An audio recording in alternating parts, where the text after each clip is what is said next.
परमेश्वर जड़े व्यक्ति को खोजुअछंती जे कि सिद्ध सरल कुक्रिया त्यागी और ईश्वर भयकारी होइथिबो। पूर्व काल रे जड़े व्यक्ति द्वारा उद्धार पुनर्निर्माण एवं जीवन रक्षार कार्य होइथिला और आज मध्य हेबो। आमे कोन से व्यक्ति होई पारिबा? जीसुंक मधुर वाक्य चला पथे साजे दीप आमरी चरण पाई अलिभा आलोक देई जीवनर प्रतिपादे जीवनर प्रतिपादे पढ़ाई से सत्य पथ प्रदर्शिका से जे पथ प्रदर्शिका पथ प्रदर्शिका पथ प्रदर्शिका। ख्रीष्टरे प्रिय दर्शक बंधु, प्रभु जीशु ख्रीष्टଙ୍କ बहुमूल्य नाम रे आपनको नमस्कार जणाई आजिर पथ प्रदर्शिका कार्यक्रम को स्वागत करुअछि। गत पाठरे आम्भे माने जहा शिक्षा कलु विश्वास करू आपण माने समस्ते उपकृत होइथिबे। नियमित ए कार्यक्रम देखु थांतु और आंभ मानक सहित फोन रे जोगाजोग जारी रखि थांतु। प्रभु निश्चय आशीर्वाद करिवे। आपण मानक मध्यरु जदि केही ए पर्यंत आमको फोन करि पारि नाहंती तेबे आज आम सहित जोगाजोग करंतु। आमे आपणक फोन कॉल रो अपेक्षा रे अछु। आपणक फोन कॉल आमको आपणक निमंते प्रार्थना करिबाकू व आपणक विषय अधिक जानिबाकू सहाय्य करिवो। आज पुणी थरे एही कार्यक्रम माध्यम रे आपणक सहित साक्षात करिवार सुजोग पाइथिबारु प्रभुଙ୍କୁ धन्यवाद दिए। ईश्वरଙ୍କ वाक्य जेपरि आपणଙ୍କ जीवन रे एक आश्चर्य कार्य करिवो ओ आपणଙ୍କ जीवन रे जेपरि एक भिन्न परिवर्तन आनिवो, ଏହା ହିଁ ईश्वरଙ୍କ निकट रे हमर प्रार्थना और इच्छा। प्रभुଙ୍କ ठारे संपूर्ण विश्वास करंतु। आज आमे आउ एक नूतन विषय उपरे अध्ययन करिबा। ताहा हेला हितोपदेश 14 पर्व। लेखक कहती ताहार मन गृहर गृहपालित पशु क्षेत्र संतान संतति प्रतिवासी दरिद्र किंवा परिश्रम करिबा प्रति न थाए, बरं निंदा करिबा दोषको और पापको आनंदर विषय करिबा, अंतकरण रे तिक्तता रखिबा, निज गति प्रति सतर्क न हेबा, मिथ्या साक्ष्य देबा, ईर्षा एवं छोट छोट विषय रे क्रोध करिबा ही समय बिताई दिए, जहाँकि सृष्टिकर्ता को निंदा करिबा सदृश्य हुए। तेणु से तार गृह संतान संतति एवं समस्त विषयर निपात करती, किंतु बुद्धिमान और ज्ञानी सहजरे ज्ञान एवं आशीर्वाद पाती। जदि आम्भे माने बुद्धिमान निकट को जीवा ताहले बुद्धिर विषय पाइबा एवं ताहा संगे संगे सुंदर गृह एवं धन संपत्ति देखि पारिबा। तेणु एही 14 पर्वर 19 पदरे लिखा जाए, मंद लोक उत्तम लोक मानकर छामुरे और दुष्ट माने धार्मिक गणर द्वार रे दंडवत हेबे। गीत संहिता 1 पर्व 5 पदरे लिखा जाए, दुष्ट माने धार्मिक मानक मंडली रे ठिया हेबे नहीं, बरं अधार्मिक मानक विचार स्थान रे ठिया हेबे। अनेक समय केवल सेमाने नुहे, बरं सेमानक सपरिवार मध्य निजर घृणा और दुस्साहसी काम पाई एही परिस्थान को नियाजिबे, जेउठारे सेमानक निज प्रतिवासी किंबा विश्वस्त बंधु सेमानक साहाय्य करिवे नाही, बरं सेमानक पाप नरगणर ଅପମାନଜନକ ହେବ ଏବଂ ସେମାନେ ଉଚ୍ଛିନ୍ନ ହେବେ। ସେମାନଙ୍କର ଉଦ୍ଦେଶ୍ୟ ମିଳିବ ନାହିଁ। କିନ୍ତୁ ଧାର୍ମିକ ରାଜ୍ୟର ଏବଂ ରାଜ୍ୟବାସୀଙ୍କର ଉନ୍ନତି ଜନ୍ମାଏ ଏବଂ ଈଶ୍ୱରଙ୍କର ତାହା ସହିତ ରାଜା, ଅଧିପତି, ପ୍ରତିବାସୀ, ଏମିତିକି ଦରିଦ୍ରମାନଙ୍କର ମଧ୍ୟ ଅନୁଗ୍ରହର ପାତ୍ର ହୁଏ। ଆସନ୍ତୁ ଏ ବିଷୟରେ ଅଧିକ ଶିକ୍ଷା କରିବା ପୂର୍ବରୁ ଗୋଟିଏ ଭକ୍ତିମୂଳକ ଗୀତ ଶୁଣିବା। ଆଖି ବୁଝି ଯେବେ କବରକୁ ଯାଏ, ତିଳେ ଦୁଃଖ ନାହିଁ ତାର। କବର ଉଠାଇ ନୂଆ ଦେହ ଦେଇ କୋଳ କରି ନେବ ତାର। ରଖିଛି ଭରସା ଆସିବ ସେଦିନ, ରଖିଛି ଭରସା ଆସିବ ସେଦିନ। ପ୍ରଭୁ ହି ଯୀଶୁର ଜନ, ଦୁଃଖ ଚାଲିଗଲା ନୂଆ ସକାଳ ଆସିଲା। ଲିଭି ଲିଭି ଗଲା ଜୀବନ ପ୍ରଦୀପ, ଜଳି ଜଳି ଶେଷ ହେଲା। ଲିଭି ଲିଭି ଗଲା ଜୀବନ ପ୍ରଦୀପ, ଜଳି ଜଳି ଶେଷ ହେଲା। ସେ ଯେବେ ତୁମରି ପରଶ ପାଇଲା, ସେ ଯେବେ ତୁମରି ପରଶ ପାଇଲା, ଆଶା ସୂରୁଜ ଉଇଁଲା, ଜୀବନ ଫୁଲରେ ନୂଆ ମହକ ଭରିଲା। ଲିଭି ଲିଭି ଗଲା ଜୀବନ ପ୍ରଦୀପ, ଜଳି ଜଳି ଶେଷ ହେଲା। ଜଳି ଜଳି ଶେଷ ହେଲା। ଜଳି ଜଳି ଶେଷ। ଆସନ୍ତୁ ବର୍ତ୍ତମାନ ଆମେ ପ୍ରଭୁଙ୍କର ବାକ୍ୟ ମଧ୍ୟକୁ ଯିବା। ଆଜି ଆମେ ହିତୋପଦେଶର 14 ପର୍ବଟିକୁ ଅଧ୍ୟୟନ କରିବା ନିମନ୍ତେ ଯିବା। ଈଶ୍ୱରଙ୍କ ବାକ୍ୟ ମଧ୍ୟରେ ହିତୋପଦେଶ ପୁସ୍ତକଟି ଏକ ଗୁରୁତ୍ୱପୂର୍ଣ୍ଣ ବିଭାଗ। ଏଠାରେ ଆମେ ଈଶ୍ୱରଙ୍କ ଜ୍ଞାନକୁ ଏକ ସଂକ୍ଷିପ୍ତ ବାକ୍ୟରେ ଉପସ୍ଥାପିତ କରାଯାଇଥିବାର ଲକ୍ଷ୍ୟ କରିବାକୁ ପାରୁ। ଆମେ ଦେଖୁ ଯେ ସେହିସବୁ ବ୍ୟକ୍ତିବିଶେଷଙ୍କ ଜୀବନରେ ଖାପ ଖାଏ ଯେଉଁମାନେ କି ବାଇବଲ ମଧ୍ୟରେ ପ୍ରକାଶ କରାଯାଇଅଛନ୍ତି। ଆହୁରି ମଧ୍ୟ ସେହିସବୁ ଲୋକମାନଙ୍କ ଜୀବନ ସହିତ ଖାପ ଖାଏ ଯେଉଁମାନଙ୍କୁ ଆମେ ଜାଣୁ, ଆଉ ସେହିସବୁ ଆପଣଙ୍କ ଓ ମୋର ଜୀବନ ସହିତ ମଧ୍ୟ ଖାପ ଖାଏ। ତେବେ ଏହି ପର୍ବରେ ମଧ୍ୟ ଆମେ ଈଶ୍ୱରଙ୍କ ଜ୍ଞାନକୁ ଛୋଟ ଛୋଟ ବାକ୍ୟ ମଧ୍ୟରେ ଧୀରେ ଧୀରେ ଝରିବାର ଲକ୍ଷ୍ୟ କରିବାକୁ ପାରିବା, ଯାହାକି କେବଳ ପବିତ୍ର ବାଇବଲ ମଧ୍ୟରେ ଥିବା କେତେକଙ୍କ ଚରିତ୍ରକୁ ଦର୍ଶାଏ ନାହିଁ, ମାତ୍ର ତାହା ଆଜି ମଧ୍ୟ ଆପଣଙ୍କ ନିମନ୍ତେ ଓ ମୋ ନିମନ୍ତେ ମଧ୍ୟ ପ୍ରଯୁଜ୍ୟ ଓ ଏହା ଆଜି ଆମମାନଙ୍କ ଚରିତ୍ର ଉପରେ ମଧ୍ୟ ଆଲୋକପାତ କରେ। ତେବେ ଦେଖନ୍ତୁ, ହିତୋପଦେଶ 14 ପର୍ବର ପ୍ରଥମ ପଦରେ ଏହିପରି ଲେଖା ଅଛି, ଜ୍ଞାନବତୀ ସ୍ତ୍ରୀ ଆପଣା ଗୃହ ଗୁନ୍ଥଏ, ମାତ୍ର ଅଜ୍ଞାନ ସ୍ୱହସ୍ତରେ ତାହା ଭାଙ୍ଗି ପକାଏ। ପ୍ରକୃତରେ ଯେ ଜ୍ଞାନବତୀ ସ୍ତ୍ରୀ, ସେ ଆପଣାର ଗୃହକୁ ଅତି ସୁନ୍ଦର ଭାବେ ଗଢ଼େ, ଅର୍ଥାତ୍ ସେ ଆପଣାର ପରିବାରକୁ ଅତି ସୁନ୍ଦର ଭାବେ ପାଳନ କରେ, ଶୃଙ୍ଖଳିତ କରି ଗଢ଼େ, ପିଲାମାନଙ୍କର ଯତ୍ନ ତତ୍ତ୍ୱ ନିଏ, ସେମାନଙ୍କୁ ପ୍ରଭୁରେ ବଢ଼ାଏ ଓ ସୁଶିକ୍ଷା ପ୍ରଦାନ କରେ। ଲେଖା ଅଛି, ଜ୍ଞାନବତୀ ସ୍ତ୍ରୀ ଆପଣା ଗୃହ ଗୁନ୍ଥଏ। ଏହା ପ୍ରକୃତିରେ ଏକ ଗୃହର ବାହ୍ୟ ନିର୍ମାଣକୁ ପ୍ରକାଶ କରେ ନାହିଁ, ମାତ୍ର ଏକ ପରିବାରକୁ ପ୍ରକାଶ କରେ, ଯେଉଁ ପରିବାରକୁ ଜଣେ ଜ୍ଞାନବତୀ ସ୍ତ୍ରୀ ଅତି ଶୃଙ୍ଖଳିତ ଭାବେ ତତ୍ତ୍ୱାବଧାନ କରି ଓ ସନ୍ତାନମାନଙ୍କୁ ଉପଯୁକ୍ତ ଭାବେ ଶିକ୍ଷା ଓ ଉପଦେଶ ଦେଇ ପ୍ରଭୁରେ ବଢ଼ାଇଥାଏ। ପବିତ୍ର ବାଇବଲ ମଧ୍ୟରେ ଆମେ ଏହିପରି ଅନେକ ସ୍ତ୍ରୀମାନଙ୍କୁ ଦେଖୁ ଯେଉଁମାନେ କି ନିଜର ପରିବାରକୁ ଅତି ଶୃଙ୍ଖଳିତ ଭାବେ ଗଢ଼ିଅଛନ୍ତି। ଅବ୍ରାହମଙ୍କ ସ୍ତ୍ରୀ ସାରା, ଏପରିକି ମୋସାଙ୍କ ମାତା ଯୋକେବତ୍ ସେମାନଙ୍କ ମଧ୍ୟରୁ ଅନ୍ୟତମ।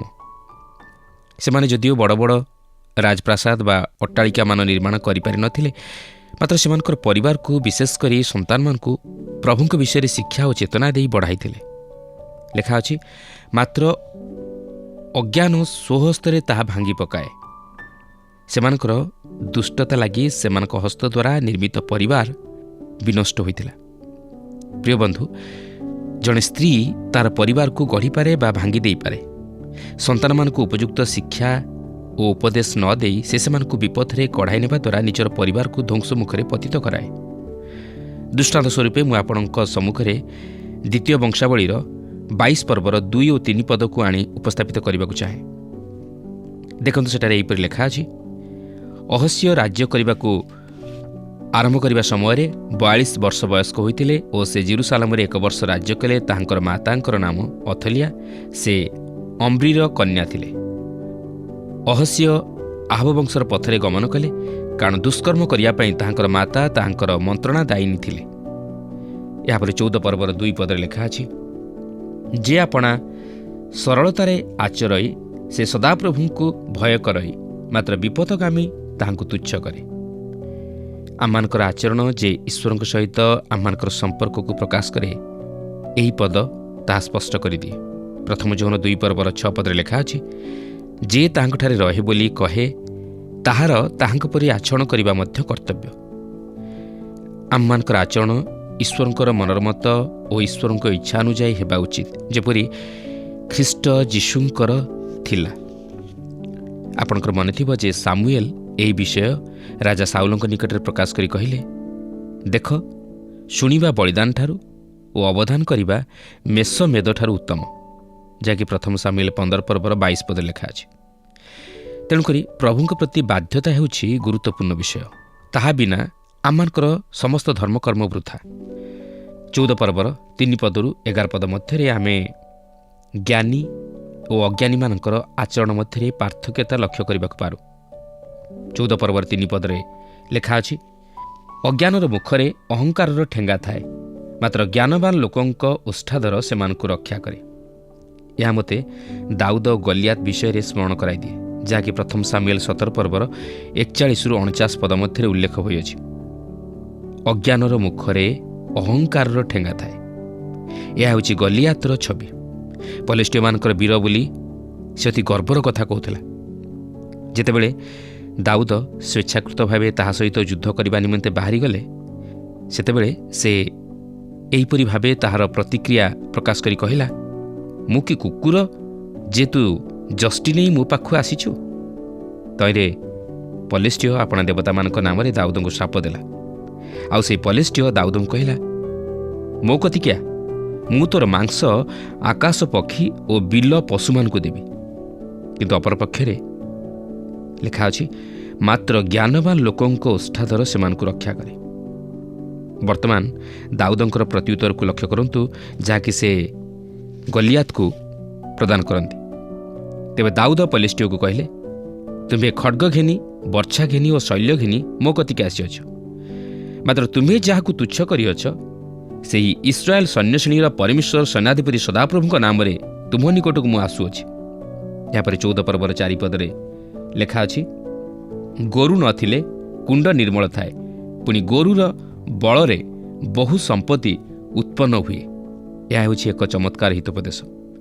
ଈଶ୍ୱରଙ୍କ ବାକ୍ୟର ବିଭିନ୍ନ ଅଂଶରେ ଗୋରୁକୁ ଆମ୍ଭମାନଙ୍କ ନିକଟରେ ଏକ ଉଦାହରଣ ସ୍ୱରୂପ ଉପସ୍ଥାପିତ କରାଯାଇଅଛି। ମଧ୍ୟ ଗୋରୁ ବଳିଦାନର ଏକ ପଶୁ ଥିଲା, ଯାହାକି ବଳିଦାନରେ ଖ୍ରୀଷ୍ଟଙ୍କର ନିଦର୍ଶନ ସ୍ୱରୂପ ଥିଲା। ତେବେ ବର୍ତ୍ତମାନ ଲକ୍ଷ୍ୟ କରିବାର ବିଷୟ ହେଉଛି, ସେହି ସମୟରେ ବିଶେଷତଃ ବଳଦ ଏକ ମଜବୁତ ପ୍ରାଣୀ ଥିଲା, ଯାହାକି ଟ୍ରାକ୍ଟର ପରି କାର୍ଯ୍ୟ କରୁଥିଲା। ସେମାନେ ବଳଦକୁ ବଜାର ଯିବାରେ ବ୍ୟବହାର କରୁଥିଲେ ଓ ସେମାନେ ସେମାନଙ୍କର ଜମି ସବୁ ଚାଷ କରିବାରେ ବଳଦକୁ ବ୍ୟବହାର କରୁଥିଲେ। ବେଳେବେଳେ ଆମ ମଣ୍ଡଳୀ ମଧ୍ୟରେ ଥିବା ସମସ୍ୟାର ସମାଧାନ ନିମନ୍ତେ କିମ୍ବା ବିଭାଜନର ସମାଧାନ ନିମନ୍ତେ ଆମେ ବଳଦମାନଙ୍କ ପରି ଲୋକମାନଙ୍କୁ ହଟେଇ ଦେବା ପାଇଁ ଚେଷ୍ଟା କରୁ। ମୁଁ ବିଶ୍ୱାସ କରେ ଏହା ପ୍ରାୟ ଅଧିକାଂଶ ଖ୍ରୀଷ୍ଟ ବିଶ୍ୱାସୀ ମଣ୍ଡଳୀରେ ପରିଲକ୍ଷିତ ହୁଏ। କିନ୍ତୁ କିଛି ଦିନ ପରେ ଏହା ସ୍ପଷ୍ଟ ଭାବେ ଜଣାପଡ଼େ ଯେ ଏହା ଥିଲା ବଳଦମାନେ, ଯେଉଁମାନେ କି ଲଙ୍ଗଳକୁ ଟାଣୁଥିଲେ। ସେମାନେ ଥିଲେ ଜଣେ ଯେଉଁମାନେ କି ଆର୍ଥିକ ଭାବେ ସାହାଯ୍ୟ କରୁଥିଲେ। ସେମାନେ ଥିଲେ ଜଣେ ଯେଉଁମାନେ କି ପ୍ରଚାରକମାନଙ୍କୁ ପଠାଉଥିଲେ। ସେମାନେ ଥିଲେ ଜଣେ ଯେଉଁମାନେ କି ଟଙ୍କା ପଇସା ଦେବା ନେବା କରୁଥିଲେ। ତେଣୁକରି ଜଣେ ଯେକୌଣସି ପରିଷ୍କାର କରିବାର କାର୍ଯ୍ୟ କରିବା ପୂର୍ବରୁ ପ୍ରକୃତିରେ ପ୍ରଭୁଙ୍କର କାର୍ଯ୍ୟରେ କେଉଁମାନେ ବଳଦ ସେମାନଙ୍କୁ ଖୋଜି ବାହାର କରିବା ଅତ୍ୟନ୍ତ ଗୁରୁତ୍ୱପୂର୍ଣ୍ଣ ବିଷୟ।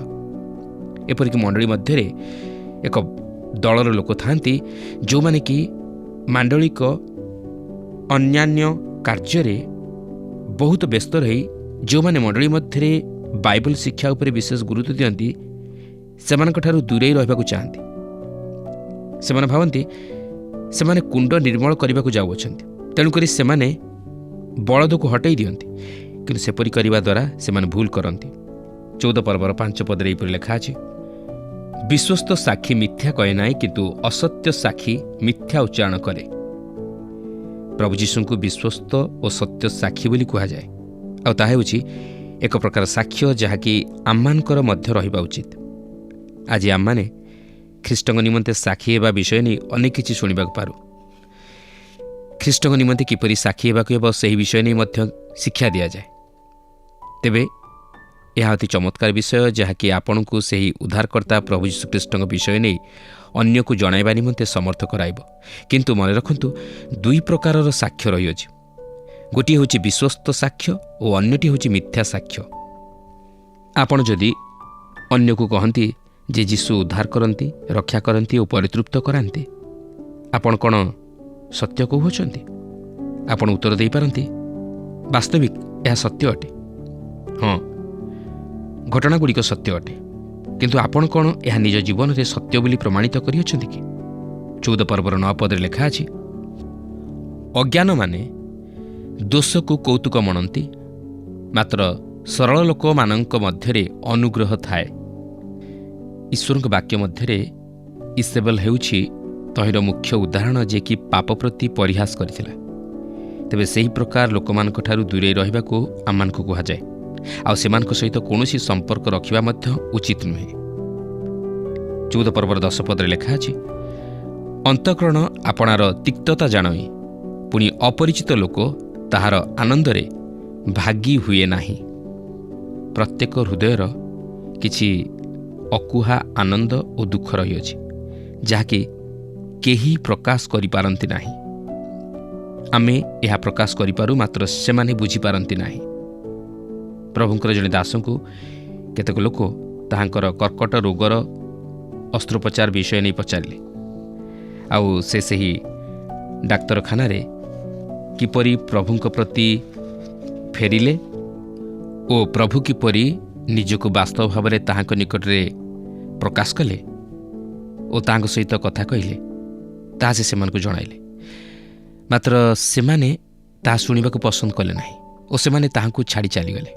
ତାପରେ ପ୍ରଭୁଙ୍କର ଦାସ ନିଜକୁ ନିଜେ କହିଲେ, ସମ୍ଭବତଃ ତାହା ହିଁ ହେଉଛି ଏକ ଗୁପ୍ତ ବିଷୟ ଯାହାକି ମୁଁ କୌଣସି ବ୍ୟକ୍ତି ନିକଟରେ ପ୍ରକାଶ କରିପାରିବି ନାହିଁ।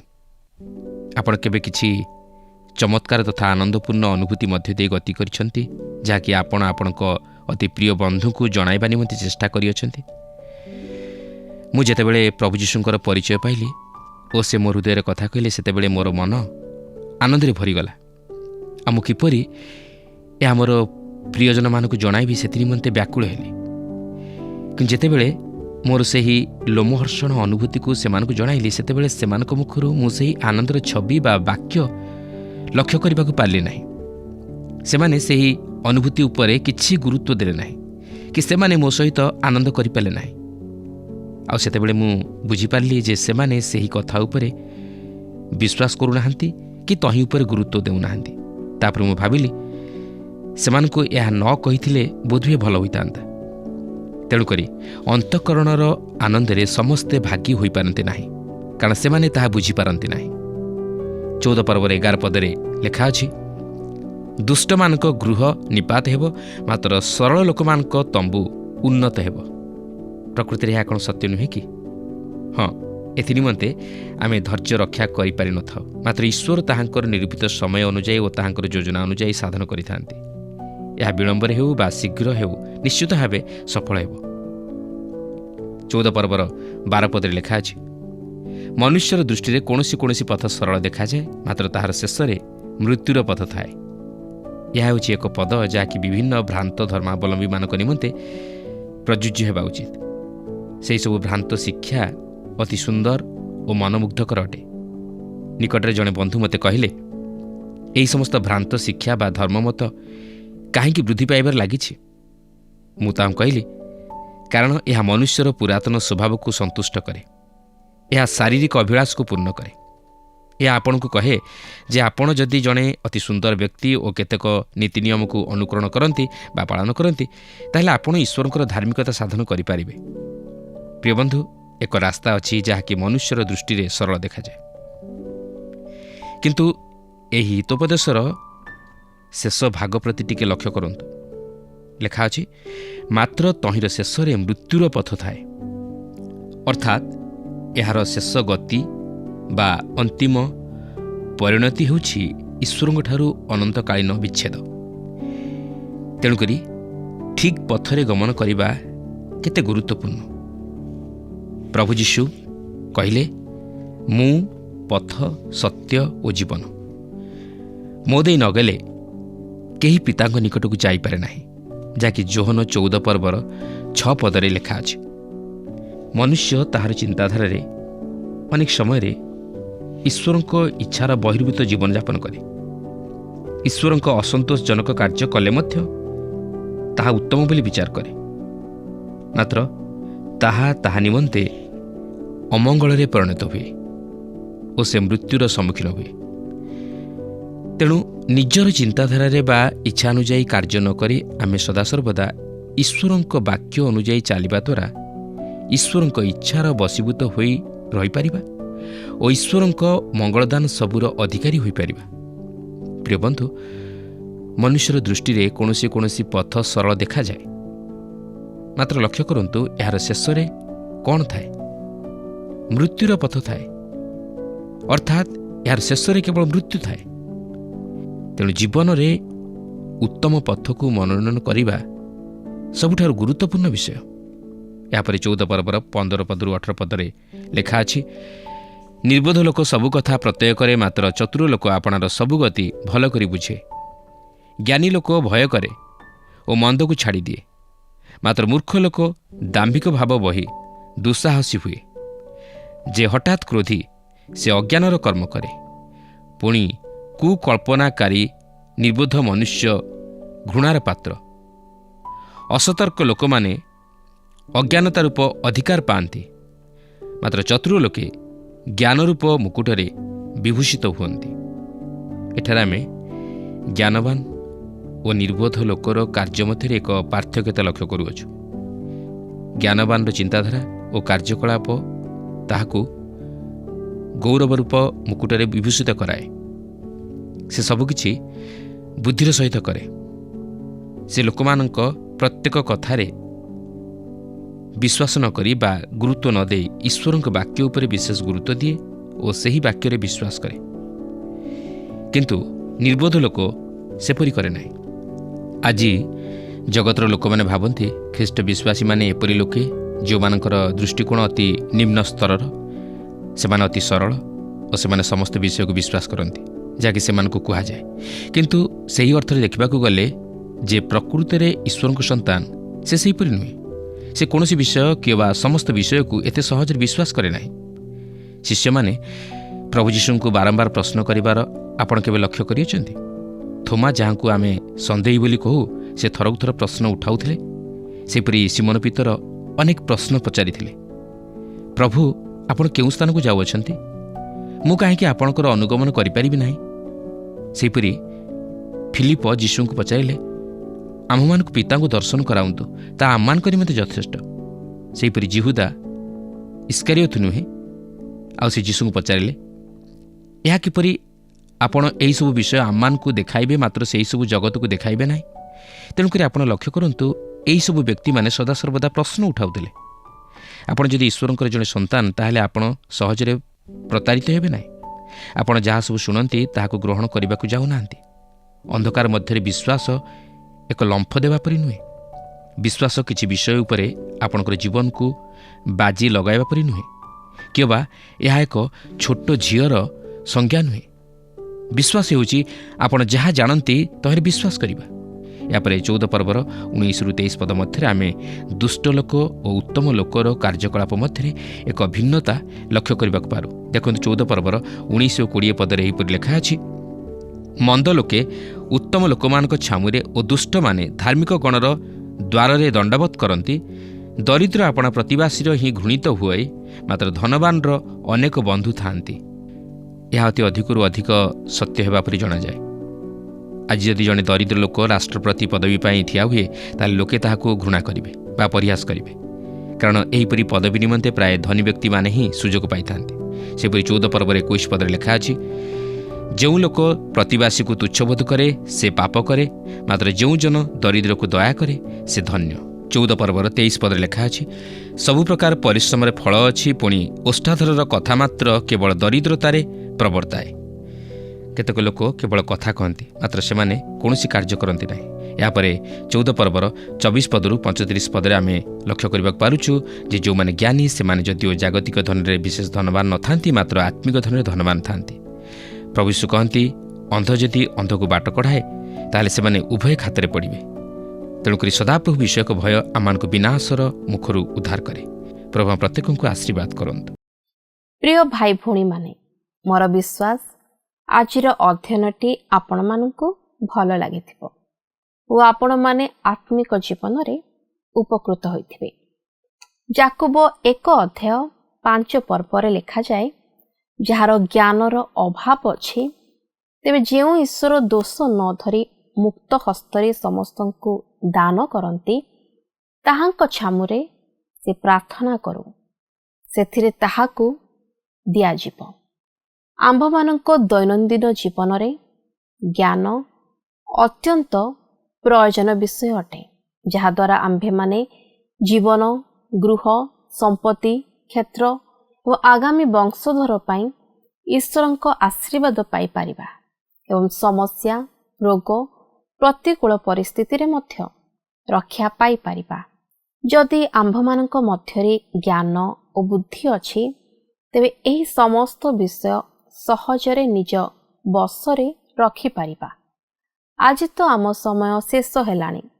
ଫୋନ୍ ମାଧ୍ୟମରେ ଓ ଏହି କାର୍ଯ୍ୟକ୍ରମ ମାଧ୍ୟମରେ ଆମ ସହିତ ଯୋଡ଼ି ହୋଇ ରୁହନ୍ତୁ।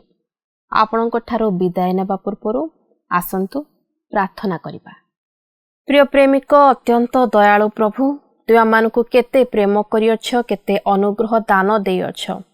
ହଁ ପ୍ରଭୁ, ପୁନର୍ବାର ପ୍ରଭୁ ଏହି ପୁସ୍ତକ ମାଧ୍ୟମରେ ଆମମାନଙ୍କୁ ତୁମେ ଶିଖାଇଅଛ। ହଁ ପ୍ରଭୁ, ଯାହାର ଜ୍ଞାନର ଆବଶ୍ୟକତା ରହିଅଛି, ତୁମେ ପ୍ରତ୍ୟେକ ଜଣଙ୍କୁ ପ୍ରଭୁ ଯାହାର ଜ୍ଞାନର ଅଭାବ ଅଛି, ତୁମେ ସେମାନଙ୍କୁ ଜ୍ଞାନ ପ୍ରଦାନ କର। ହଁ ପ୍ରଭୁ, କେଉଁ ବିଷୟ ଠିକ୍, କେଉଁ ବିଷୟ ଭୁଲ, ଯେପରି ନିଷ୍ପତ୍ତି ନେଇପାରିବୁ, ତୁମେ ସେହିପରି ପ୍ରତ୍ୟେକ ଜଣଙ୍କୁ ପ୍ରଭୁ ତୁମେ ଜ୍ଞାନ ପ୍ରଦାନ କର ବୋଲି ପ୍ରାର୍ଥନା କରୁଛି। ପ୍ରେମିକ ଈଶ୍ୱର, ଦୟାଳୁ ପ୍ରଭୁ, ଏତେବେଳେ ପ୍ରତ୍ୟେକ ଜଣଙ୍କର ପ୍ରଭୁ, ହଁ ପ୍ରଭୁ, ଯାହାର ଆବଶ୍ୟକତା ରହିଅଛି, ତୁମେ ପ୍ରତ୍ୟେକଙ୍କର ଆବଶ୍ୟକକୁ ତୁମେ ପରିପୂର୍ଣ୍ଣ କର। ପ୍ରାର୍ଥନା ତୁମେ ଶୁଣିଅଛ ଏବଂ ଉତ୍ତରକୁ ଦେଇଅଛ ବୋଲି ବିଶ୍ୱାସ କରି ପ୍ରଭୁ ଯୀଶୁ ଖ୍ରୀଷ୍ଟଙ୍କ ନାମରେ ମାଗୁଅଛି, ଆମେନ୍।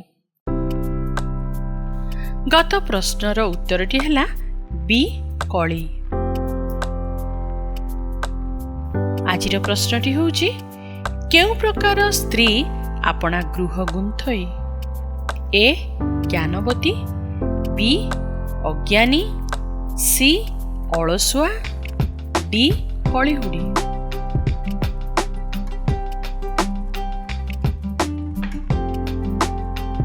ଏହି ପ୍ରଶ୍ନର ଉତ୍ତର ଆସନ୍ତାକାଲି ସନ୍ଧ୍ୟା 6ଟା ମଧ୍ୟରେ option A, B, C, D ମଧ୍ୟରୁ ସଠିକ୍ ଉତ୍ତର ବାଛି ଆପଣଙ୍କ ନାମ ଓ ସମ୍ପୂର୍ଣ୍ଣ ଠିକଣା ସହିତ 9777221415 ଫୋନ୍ ନମ୍ବରରେ SMS କିମ୍ବା ହ୍ୱାଟ୍ସଆପ୍ ଦ୍ୱାରା ଜଣାଇବାକୁ ଅନୁରୋଧ।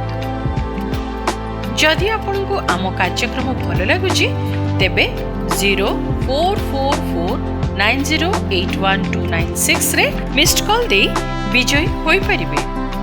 ଗତ ସପ୍ତାହର ବିଜୟ ଦର୍ଶକ ବନ୍ଧୁ ହେଲେ କଳାହାଣ୍ଡିରୁ ବିଶ୍ୱରଞ୍ଜନ ନାୟକ ଓ ପରିବାର।